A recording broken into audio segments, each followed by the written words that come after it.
DIY Gourmet, bringing the world of culinary arts to you. Right now, we're taking top sirloin steak and we're trimming it to remove the excess fat and any bits of connective tissue that might not do so well once they're put to the pan or to the grill.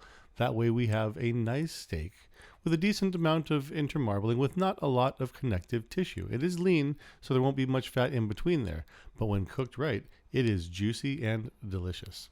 Now this steak has the cap removed, also known as the picanha. That is quite a dish in and of itself, and we'll get to that during another episode.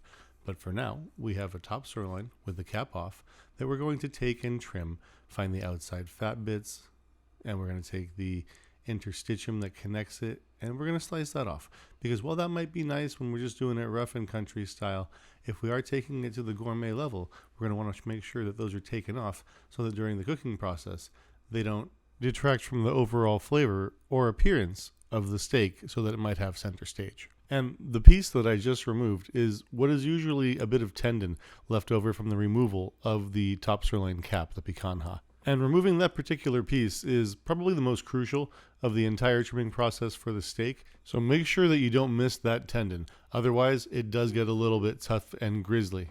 And that is how you trim a top sirloin steak with the cap off. Please leave any questions or comments in the section below. And don't forget to like, subscribe, and join for more.